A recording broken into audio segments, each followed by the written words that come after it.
ప్రియరక్షకుడైన యేసుక్రీస్తు నామములో అనుదిన వాక్య ధ్యాన వీక్షకులకి ప్రేమపూర్వక వందనాలు. ఈరోజు ఆదికాండం నుంచి 22వ అధ్యాయాన్ని ధ్యానించుకుందాం.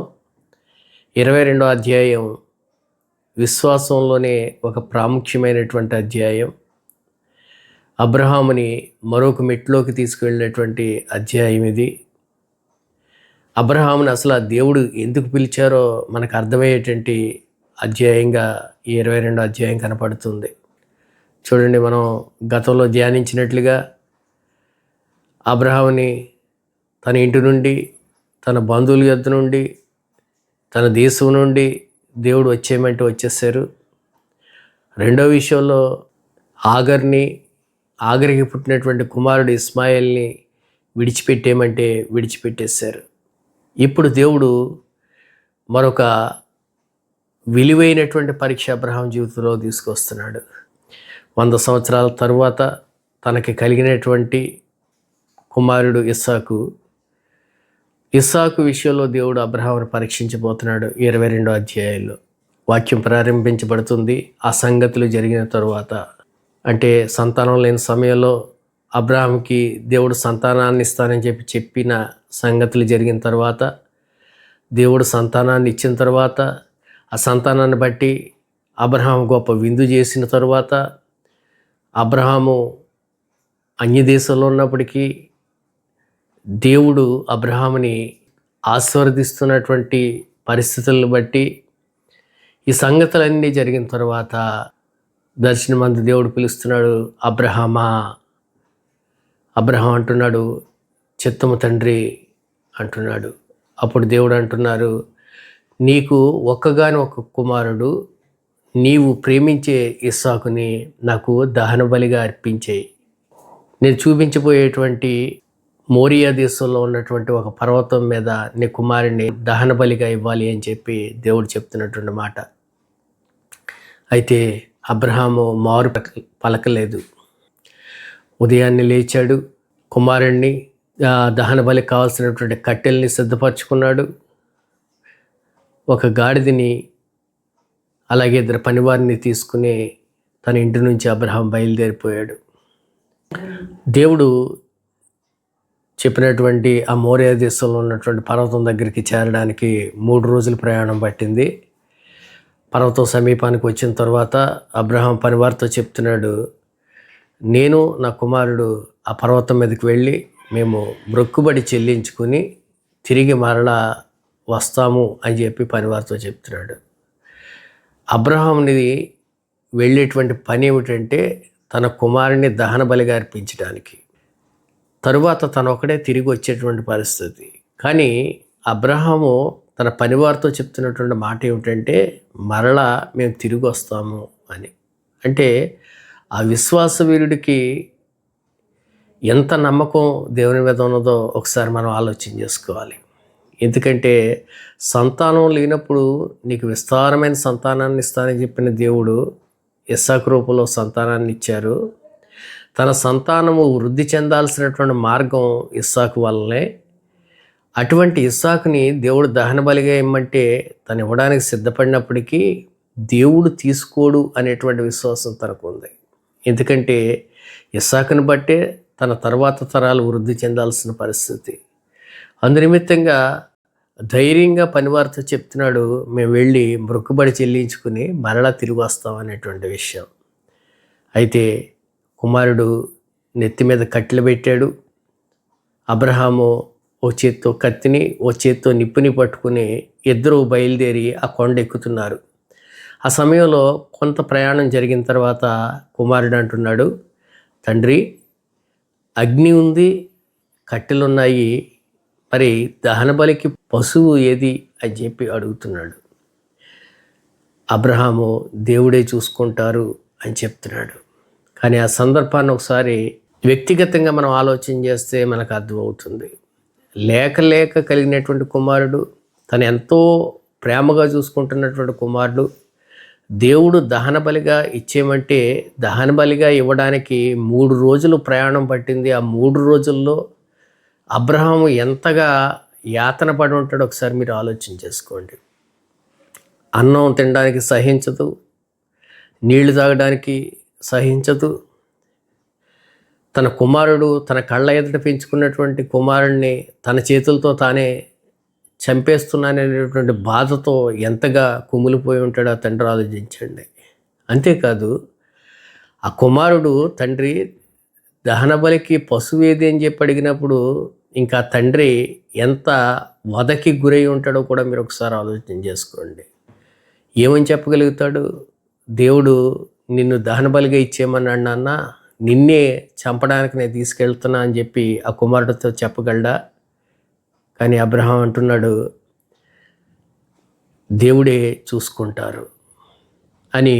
ఇద్దరు కలిసి ఆ పర్వతం మీదకి ఎక్కిన తర్వాత ఆ పర్వతం మీద ఒక పీఠం ఏర్పాటు చేసి ఆ పీఠం మీద కట్టెలు పేర్చి ఆ కట్టెల మీద తన కుమారుడైనటువంటి అబ్రహాముని బంధించి కట్టెల మీద ఉంచాడు. తన్ని బలి ఇవ్వడానికి తన చేతిలో ఉన్నటువంటి కత్తిని సిద్ధపరచుకుని తనని నరకబోతున్నటువంటి ఆ సందర్భంలో ఆకాశం నుండి ఒక దూత స్వరము తనకి వినపడుతుంది. అబ్రహామా, అబ్రహామా, నీవు ఆ కుమారుణ్ణి ఏమీ చేయవద్దు, నీవు దేవునికి భయపడువాడు అనియు నీ ఒక్కడై ఉన్న నీ కుమారుణ్ణి నాకు ఇవ్వడానికి ఎనిది లేదు సెలవిస్తున్నటువంటి ఆ సందర్భంలో అబ్రహాము వెనుదిరిగి చూసేసరికి పొదల్లో చిక్కుబడి ఉన్న ఒక పొట్టేలు కనిపించింది. దాన్ని తీసుకొచ్చి ఇస్సాక్కి మారుగా దహన బలి అర్పించినట్లుగా అక్కడ వాక్యాధారం కనపడుతుంది. ఈ సందర్భం మనం గమనించినప్పుడు ఒకటేమో అబ్రహాము దేవునికి భయపడి దేవుడు అడిగితే దేన్నైనా ఇవ్వడానికి వెనుదీనటువంటి విశ్వాసం కలిగిన వాడిగా కనపడుతున్నాడు. రెండో విషయం ఏమో రానున్నటువంటి దినాల్లో లోక పాపాన్ని మోసుకుపోయే గొర్రెపిల్లగా, అంటే ఈ లోకంలో ఉన్నటువంటి ప్రతి మనిషి యొక్క పాపానికి ప్రతిగా వధించబడుతున్నటువంటి గొర్రెగా యేసు ప్రభువుకి సాదృశ్యంగా అక్కడ ఆ పొదలో చిక్కుబడినటువంటి గొర్రెపిల్ల కనపడుతుందన్నట్లుగా వాక్యం ద్వారా మనకు బయలుపరచబడుతుంది. అబ్రహాము ఆ చోటికి యెహోవా ఈరే, అంటే దేవుడే చూసుకుంటారు అనేటువంటి పేరు పెట్టినట్లుగా వాక్యంలో రాయబడి ఉంది. నేటికి కూడా ఆ పర్వతాన్ని అక్కడికి సందర్శనార్థం వెళ్ళేటువంటి ప్రజలందరూ చెప్పేటువంటిది ఏంటంటే దేవుడే ఆ పర్వతం మీద చూసుకుంటారు అనేటువంటి విషయాన్ని నేటికి కూడా ప్రాచుర్యంలో ఉన్నట్లుగా మనకు తెలుస్తుంది. పరలోకం నుండి దూత మరొకసారి అబ్రహాంతో మాట్లాడుతుంది, నీ ఒక్కగానొక్క కుమారుని నాకు ఇవ్వడానికి వెనుదీయలేదు కనుక నీ సంతానాన్ని ఆకాశ నక్షత్రాల వంటి సంతానంగా, నీ సంతానాన్ని ఇసుక రేణువుల వంటి సంతానంగా నేను చేస్తాను అని చెప్పి మరలా దేవుని దూత పలుకుతుంది. అంతేకాదు నీ సంతానానికి నీ శత్రుదేశపు రాజ్యాలన్నింటినీ కూడా స్వాస్యంగా ఇస్తానని కూడా దేవుని దూత ద్వారా దేవుడు పలికిస్తున్నటువంటి మాట ఇక్కడ కనపడుతుంది.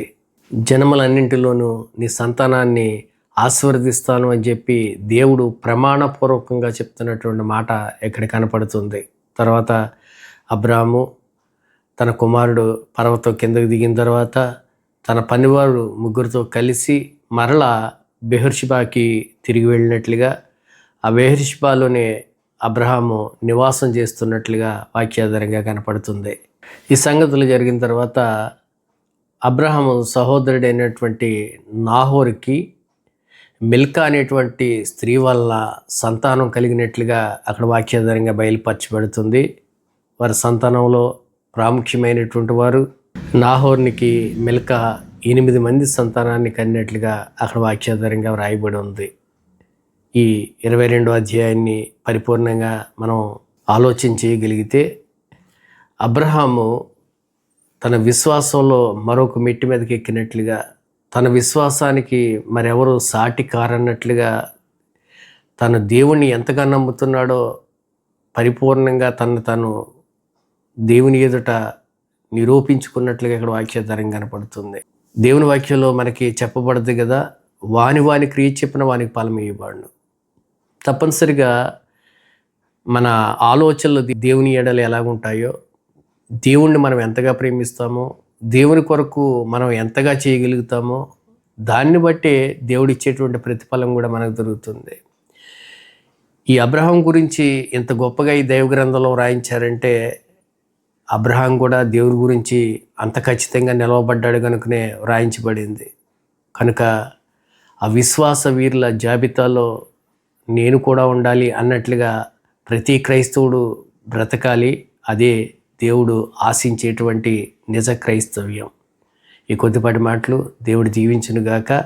ఈ కార్యక్రమాన్ని వీక్షిస్తున్న మిమ్మల్ని, మీ కుటుంబాల్ని దేవుడు బహుగా దీవించునుగాక. ఆమెన్. చిన్న ప్రార్థన చేసుకుందాం. పరిశుద్ధుడా, ప్రేమ కలిగిన దేవా, కృప కలిగిన తండ్రి, అబ్రహాం విశ్వాసాన్ని మా ముందుంచిన దేవా, మిమ్మల్ని విశ్వసించిన వారిని ఏ ఒక్కరిని మీరు తోకగా చేయరు, తలగానే చేస్తారు. మీరు పైవానిగానే ఉంచుతారు కానీ కిందవారిగా చేయరు. అదే అబ్రహాం జీవితంలో రుజువవుతుందయ్యా. మీరు అబ్రహాం ఎడల అబ్రహాంని మీరు పరీక్షిస్తున్నప్పుడు ఆ పరీక్షలో అబ్రహాము నిలవబడిన రీతి విశ్వాసులైన ప్రతి ఒక్కరికి అవసరమైనటువంటి గొప్ప పాఠం. అటువంటి లోతైన అనుభవాలు విశ్వాసులైన మేము కలిగి ఉంటే బలమైనటువంటి కార్యాలు మా జీవితాల్లో మేము చూడగలుగుతాం అనేటువంటి సత్యం మాకు బయలుపరచబడుతుంది. దయతో ఆ అనుభవాలు మాకు అనుగ్రహించి మహిమ, ఘనత, ప్రభావాలను మీరు పొందుకునమని పరిశుద్ధుడైన యేసుక్రీస్తు నామములో బ్రతిమాలు వేడుకుంటున్నాం తండ్రి. ఆమెన్.